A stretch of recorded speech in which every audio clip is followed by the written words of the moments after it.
ketemu lagi dengan saya Anita Wijayanti. Hari ini kita masih membahas tentang sistem informasi manajemen dan hari ini kita berbahas tentang security system. Nah, kita tahu bahwa perusahaan bisnis sekarang yang berbasiskan pada teknologi informasi pasti akan menggunakan sistem. Nah, sistem inilah yang kemudian akan menjadi dasar bagi penyelenggaraan proses bisnis perusahaan. Nah, bayangkan kalau sistem error, tentunya proses bisnis juga akan terganggu. Padahal sistem ini banyak sekali kerentanan-kerentanan yang menyebabkan sistem ini tidak berjalan atau sistem ini menjadi error, dan itulah yang mengganggu proses bisnis. Nah, oleh karena itu, security system itu sangat penting di dalam sebuah perusahaan. Nah, hari ini kita mulai dengan pengertian mengenai apa sih yang dimaksud dengan pengertian antara security dan kontrol. Ini agak ada bedanya ya. Kalau security itu merujuk kepada kebijakan, prosedur, atau teknik yang digunakan untuk mencegah akses yang tidak sah itu masuk ke dalam sebuah sistem.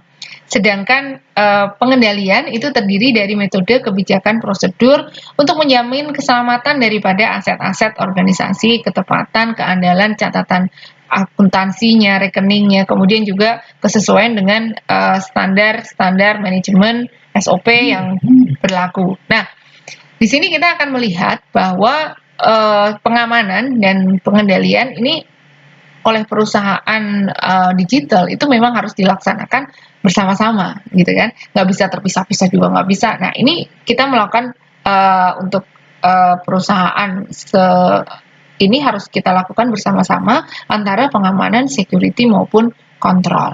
Karena tidak bisa security saja tanpa kontrol atau kontrol saja tanpa security juga nggak bisa dilakukan untuk perusahaan-perusahaan yang sudah berbasiskan kepada proses bisnisnya berbasis pada sistem.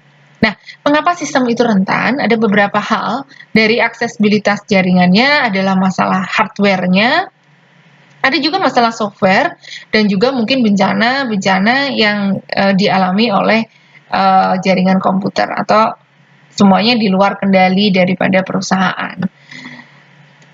Nah, mengapa sistem itu perlu dilindungi? Sekarang begini, semuanya kalau perusahaan itu sudah menggunakan sistem ini menjadi sebuah aset yang sangat penting di dalam perusahaan.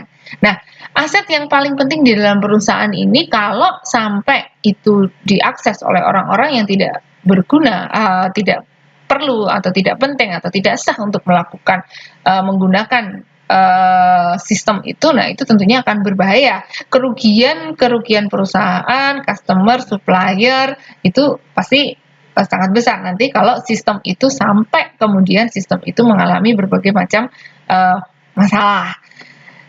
Nah, bagaimana sih sistem di dalam perusahaan? Kalau kita lihat di sini, kita lihat ada klien, ada communication line, ada corporate server, ada corporate system. Nah, di semua lini atau semua bagian ini semuanya sangat rentan terhadap keamanan, gitu ya. Jadi banyak akses-akses yang nggak seharusnya masuk, ini bisa dimasuki di sini, gitu ya. Misalkan dari klien nih, atau kita menggunakan komputer gitu ya, ada unauthorized access gitu ya, yang nggak boleh, yang harusnya nggak boleh mengakses tapi akses ya, ada error. Kemudian untuk communication lines-nya atau kita kan ada wifi, ada wireless. Kemarin kita internet ya, tentunya di sini sudah menggunakan internet. Ini ada tapping, ada sniping, ada message alteration, ada thief and fraud, ada radiation ya, semuanya masuk ke sini. Kemudian ada corporate servernya, ini juga rentan sekali terhadap hacking, virus, dan worm, thief and fraud, vandalisme, atau denial of service ya, attack gitu ya. Untuk sistemnya sendiri, ini yang terdiri dari hardware, operation system, software, ini juga rentan terhadap masalah keamanan, sehingga ada pencurian data, ada copying data gitu ya, ada alternative of data, ada hardware failure, ada software, kesalahan software, dan lain sebagainya. Nah, kalau kita perhatikan di sini, gambar ini, kita bisa membayangkan bahwa ketika kita proses bisnis kita ini kita serahkan ke dalam sistem informasi, maka berbagai macam keamanan ini masalah keamanan ini mengancam gitu ya proses bisnis dalam sebuah perusahaan. Lah, ini yang harus kita tanggulangi. Kita harus bisa membuat sistem ini berjalan dengan baik sehingga proses bisnis juga mau tidak mau berjalan dengan baik pula. Nah,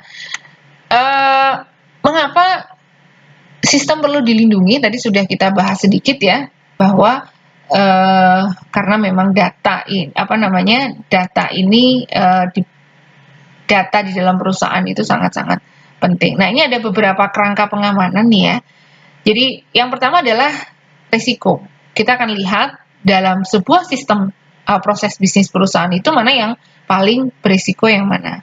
Biasanya transaksi-transaksi yang berisiko itu mungkin di area pembayaran gitu kan, area pemesanan gitu ya. Nah, itu ada risiko-risiko yang perlu kita kendalikan kalau di situ, ya kan? Kemudian ada kebijakan dari pengamanan sendiri, memastikan keberlangsungan bisnis, perencanaan pemulihan bencana, kemudian perencanaan keberlangsungan bisnis alih kontrak gitu ya. Kalau misalkan nih ada satu yang kan banyak nih perusahaan supplier dari internet misalkan. Kalau internetnya sering error ya kita bisa pindah ke penyedia internet yang lain. Itu juga misalkan aja. Nah, ini kemudian juga proses audit. Nah, kita akan membahas nih kerentanan-kerentanan yang ada di internet itu siapa aja, gitu ya. Kalau kita bicara kerentanan itu di internet ini, jaringan itu terbuka untuk siapa saja. Ukuran internet ini banyak sekali pelanggaran dan bisa dampaknya sangat luas. Nah, ini yang perlu diperhatikan juga. Kemudian penggunaan alamat internet itu yang dengan modem atau DSL gitu ya, itu menciptakan target hacker. Hacker itu banyak banget ini masuknya di internet ini, gitu ya. Sehingga kita harus hati-hati. Kemudian ada email juga, itu kadang-kadang kalau kita ngirim email itu berbahaya juga gitu ya. Apalagi kalau hal-hal itu mengirimkan rahasia dagang atau lampiran-lampiran yang penting, itu di email itu bisa ada kejahatan juga. Harusnya kita ngirim ke A gitu ya, tetapi di tengah jalan kita bisa diambil tuh gitu kan, sehingga nggak nyampe ke A. Nah, ini yang perlu kita perhatikan dalam kerentanan internet. Ini memang jalurnya sangat terbuka, siapa saja bisa masuk ke situ ya, maka itu harus ada security yang bagus. Nah, ini keamanan kita menggunakan WiFi. Oh, sorry, kita ke nirkabel dulu ya. Kalau tadi internet, kalau ini yang nirkabel ini juga tantangannya banyak ternyata ya. Jadi apa namanya, karena kalau nirkabel kita pakai radio, frekuensi radio gitu ya, dan itu sangat rentan juga dengan walaupun tampaknya mudah, tetapi itu agak susah juga penggunaannya, tidak secepat internet sebenarnya ya. Kemudian ada service identifikasinya, kemudian ada security standarnya yang mungkin agak berbeda dengan internet gitu ya. Kalau internet, kalau ini memang security-nya lebih aman daripada internet, tetapi ada beberapa hal yang menjadi kelemahan daripada nirkabel ya. Nah, kemudian ini untuk WiFi nih. Sekarang kan kita jaringan WiFi juga banyak banget ya. Ini jaringan WiFi ini bisa ditembus dengan mudah oleh penyusup dengan menggunakan program sniper ya, untuk mendapatkan alamat untuk mengakses sumber daya jaringan tanpa otorisasi. Jadi kalau kita pakai WiFi juga nggak terlalu aman juga gitu ya, karena ada sniper ya. Sniper itu kita bisa masuk ke dalam area WiFi dan kita bisa menggunakan data yang berseliweran di situ. Nah, intinya seperti itu. Nah, ini kerentanan dari WiFi. Nah, sekarang kita akan melihat serangan-serangan terhadap sebuah sistem. Ya, ada namanya malware atau malicious system. Itu ada beberapa kerangka gitu ya. Ada yang namanya virus gitu ya. Perangkat lunak nakal ya. Kadang-kadang nakal ya, kita sebut nakal, ini yang menempel pada program perangkat lunak yang lain. Itu namanya virus gitu ya. Ada worm. Worm itu adalah program komputer independen yang menyalin diri dari satu komputer melalui jaringan ke komputer yang lain. Jadi kayak kita copy paste gitu ya. Nah, itu worm tuh. Kemudian ada Trojan horse, itu ada program perangkat lunak yang tampaknya jinak tapi kemudian melakukan sesuatu yang lain daripada yang diharapkan. Kemudian ada lagi SEL injection attack ya. Hacker mengirim data dalam bentuk web yang mengeksplorasi nanti perangkat lunak yang terlindungi. Kemudian ada spyware, itu program kecil yang untuk menginstal sendiri-sendiri secara diam-diam pada komputer untuk memantau aktivitas pengguna web. Kemudian ada keylogger, yaitu merekam setiap keystroke pada komputer untuk mencari nomor seri, password, dan memulai kemudian untuk serangan internet. Nah, ini beberapa serangan terhadap sistem melalui malware ya. Nah, kemudian serangan sistem, ya kalau ini hacker nih ya, hacker dan kejahatan komputer gitu ya. Jadi hacker ini biasanya ada beberapa sih sebenarnya tipikal hacker. Hacker yang mengarah kepada apa namanya, merusak, itu namanya udah kejahatan komputer. Tapi kadang-kadang ada cuman hacker itu yang melihat-lihat sistem yang ada di dalam komputer gitu ya. Nah, kalau dia menciptakan gangguan yang disengaja menjadi, nah itu bisa kita sebut sebagai kejahatan komputer. Jadi kalau kita lihat, kalau sistem apa namanya,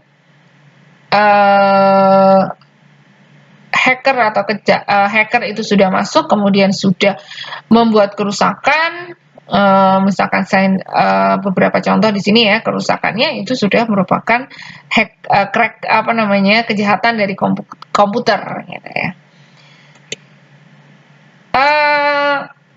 Ini kerentanan sistem dalam penyalahgunaan, ada spoofing, itu keliru diri dengan menggunakan alamat palsu gitu ya, untuk menyamar menggunakan sebagai orang lain. Jadi kalau misalkan ada klik BCA gitu kan, kemudian tulisannya ada agak sedikit berbeda dengan klik BCA yang asli. Nah, misalkan ketika kita mengetik klik BCA gitu, masuknya ke BCA yang asli, tapi ternyata salah tuh, masuknya ke BCA yang palsu. Nah, alamatnya palsu tuh jadinya.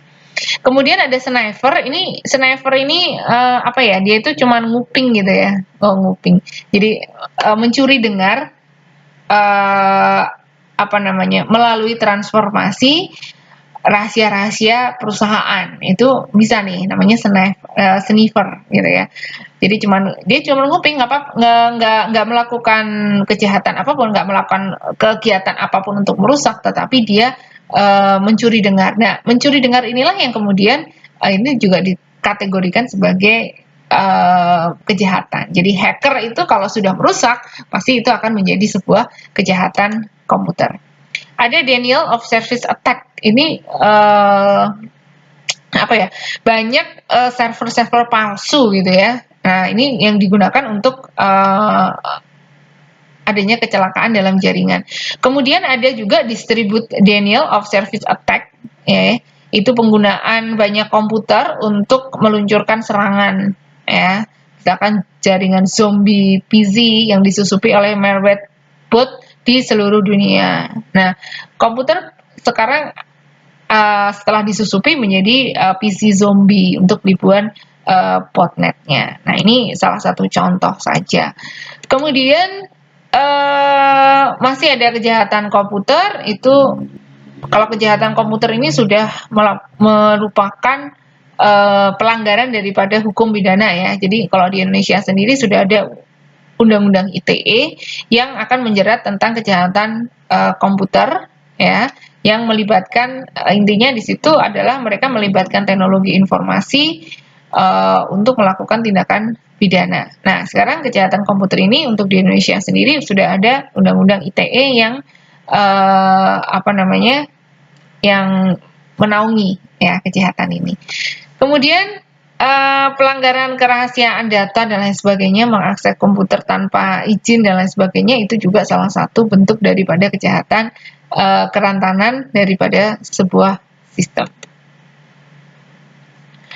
Nah, ada lagi yang namanya pencurian identitas, itu pencurian palsu gitu ya. Hati-hati juga nih buat kamu yang sering menggunakan Facebook, sering menggunakan Instagram, di situ bisa diambil tuh gitu kan, informasi-informasi pribadi yang meniru orang lain. Kemudian ada phishing juga untuk menyiapkan situs web palsu gitu ya, untuk mengirim pesan email terlihat seperti bisnis yang sah, tetapi sebenarnya itu tidak sah gitu ya.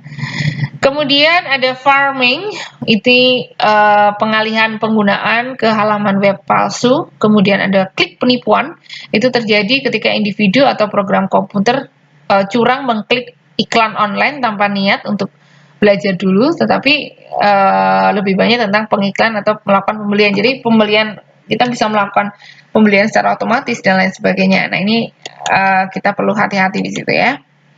Kemudian, nah ke pengendalian sistem. Nah, kalau tadi kita sudah membahas tentang kira-kira apa sih kerentanan dari sistem ini bisa diapakan gitu ya oleh mereka-mereka yang tidak bertanggung jawab. Nah, ini kita harus ada pengendalian ya. Selain pengendalian tentunya juga kita berusaha untuk mencegah supaya orang-orang yang memang tidak berkepentingan terhadap bisnis ini masuk ke dalam sistem kita. Nah, untuk pengendalian ini sebenarnya ada 4 ya, ada teknis, ada fisik, ada formal maupun informal. Kita akan lihat coba. Apa sih yang dimaksud dengan pengendalian teknis? Yaitu pengendalian yang menjadi satu sistem di dalam sistem. Jadi pengendalian teknis itu adalah sistem yang ada di dalam sistem itu sendiri. Jadi yang dibuat supaya siklus penyusunan sistem itu benar. Jadi kita membuat sebuah sistem, tapi ada keamanannya di sistem itu, sehingga sistem ini nggak bisa ditembus oleh kejahatan-kejahatan yang tadi. Nah, contohnya apa nih? Nah, ada pengendalian akses ya. Pengendalian akses itu apa? Misalkan identifikasi pengguna. Ya, pengguna kalau kita misalkan mau mengakses sistem perbankan gitu ya, pasti ada nama password dan lain sebagainya, nama kartu gitu ya, ada nomornya kan itu. Kemudian otomatis pengguna bisa password nih ya. Kemudian ada sistem deteksi nih, ini gangguan logika. Jadi sistem ini membuat sebuah sistem yang dibuat di dalam sistem gimana untuk mencurigai gangguan-gangguan logika dasar. Jadi kalau tentunya untuk masuk ke dalam sistem ini juga menggunakan bahasa sistem ya. Nah, bahasa sistem yang aneh-aneh ini di dalam sebuah sistem itu pasti dibuat softwarenya supaya ini proteksi terhadap virus. Nah, ada firewall yang berfungsi sebagai penyaring atau penghalang atau membatasi aliran data perusahaan itu masuk ke dalam internet. Nah, ada 3 macam ya firewall, ada penyaring paket, ada tingkat sirkuit, dan tingkat aplikasi. Intinya firewall itu kalau kita lihat di sini nih, ya firewall ya, wallnya. Jadi antara internet dan server dibuat penghalang, namanya firewall. Antara web server dengan corporate system ada firewall. Jadi kalau orang mau masuk nih dari internet misalkan, ini akan terhalang dulu oleh outer firewall. Nah, jadi ada kalau misalkan ada maling masuk ke rumah gitu kan, ada temboknya dulu nih gitu kan. Ini namanya out firewall yang di antara internet dan di sebelum masuk ke server. Antara server dengan sistem ini juga ada yang namanya inner firewall. Nah, ini juga akan dilapisi atau akan dicegah masuk ya oleh tembok-tembok di sini nih. Nah, semuanya di sini ada policy rules-nya ya, ada kalau mau masuk ke web server misalkan harus ada seperti apa. Kalau masuk ke sistem ini harus ada seperti apa. Nah, ini namanya firewall ya. Jadi sehingga database komputer sistem ya, sistem yang ada di sini nih. Nah, ini bisa aman dari serangan-serangan kejahatan komputer tadi. Kemudian ada pengendalian kriptonis. Nah, data dan informasi yang tersimpan ini ditransmisikan dapat dilindungi dengan pengungkapan yang tidak terotasi dengan kriptonis, yaitu penggunaan kode dalam proses dengan proses matematik tentunya ya. Nah, ini semakin meningkat karena pada saat ini e-commerce ya, produk ini semuanya biasanya menggunakan pengendalian jenis yang ini ya, kriptonis ini. Jadi kalau beberapa perusahaan e-commerce itu sudah menggunakan ini. Nah, ini sekarang pengendalian fisik nih. Pengendalian fisik ini kalau kita lihat yang namanya aja fisik ya. Jadi satu yang paling bisa kita lakukan itu adalah mengunci pintu ruangan komputer. Nah, mengunci pintu ruangan komputer, mengunci sistem itu sering kita sebut sebagai enskripsi, gitu ya. Maksudnya bukan ruangan komputer yang seperti apa, jadi maksudnya seperti inilah. Ada sender, kemudian ada kunci, gitu ya, ada kunci, ada scramble message, ada receiver. Jadi untuk sampai dari sender ke receiver ya, atau dari pengirim ke penerima, itu melalui beberapa kunci. Ya, nah, kalau kita mau masuk ke dalam sebuah sistem, kunci ini harus dibuka terlebih dahulu. Nah, ini yang kemudian kita sebut sebagai enskripsi. Nah, perusahaan juga dapat melakukan pengendalian fisik yang lain, gitu ya, supaya tidak terkena banjir, gempa bumi dan lain sebagainya. Ini fisik ya. Kemudian ada pengendalian formal yang mengacu pada penentuan perilaku, dokumentasi atau prosedur-prosedur atau praktek-praktek yang dilakukan. Jadi pengendalian ini bersifat formal. Jadi sistem pengendalian internal yang sudah pernah kita bahas di sistem informasi akuntansi gitu ya. Ini salah satu bentuk dari pengendalian formal.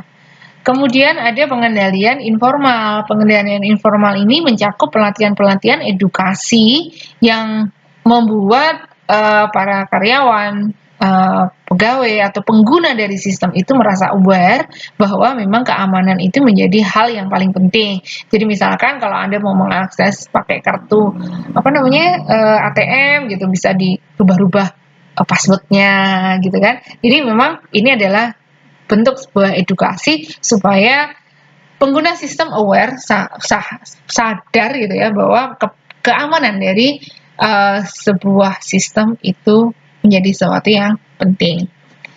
Kemudian kalau kita lihat di sini ada beberapa bisnis, jadi untuk aplikasi di bisnisnya seperti apa, kita ada bisa lihat nih di sini ya, ada software controlnya. Kemudian Anda bisa lihat ada hardware control juga, ada computer operational control, ada data security control, ada implementation control, sampai administration control. Nah, Anda bisa baca deskripsinya, ada di buku juga, e-book yang sudah kita bagikan juga, Anda bisa baca di situ secara bisnis seperti apa. Nah, tetapi pada intinya pengamanan dan kontrol ini sangat penting, tetapi sering diabaikan oleh orang-orang yang melakukan investasi pada sistem informasi ini, karena memang kadang-kadang kita tidak aware dengan bahwa keamanan itu penting. Nah, oleh karena itu setiap bisnis yang menggunakan sistem informasi itu harus aware bahwa keamanan data ini menjadi sesuatu yang sangat-sangat penting, sehingga proses bisnisnya ke depannya itu nggak mungkin bisa terganggu. Gitu ya. Nah, perusahaan-perusahaan yang mengandalkan sistem komputer untuk melakukan fungsi bisnis utama ini mempunyai kerawanan ya untuk hilangnya data. Nah, ini juga menjadi perusahaan harus aware di situ, sehingga memang mereka menyadari bahwa nilai bisnis ini besar ya. Sistem yang dibuat di dalam perusahaan itu mempunyai nilai yang sangat besar, sehingga perusahaan kalau tidak memperbaiki sistem keamanannya pasti akan pasti akan merasa kehilangan, pasti akan merasa kerugian yang cukup besar. Nah, undang-undang ternyata juga mengharuskan bahwa perusahaan yang sudah merupakan digital business itu memang harus menggunakan keamanan untuk mendukung supaya tidak banyak customer atau supplier yang dirugikan. Nah, itu intinya daripada security system. Nah, kalau ada beberapa pertanyaan nanti bisa kita diskusikan setelah Anda mempelajari materi ini. Oke, saya kira itu dari saya. Sampai ketemu untuk materi yang berikutnya.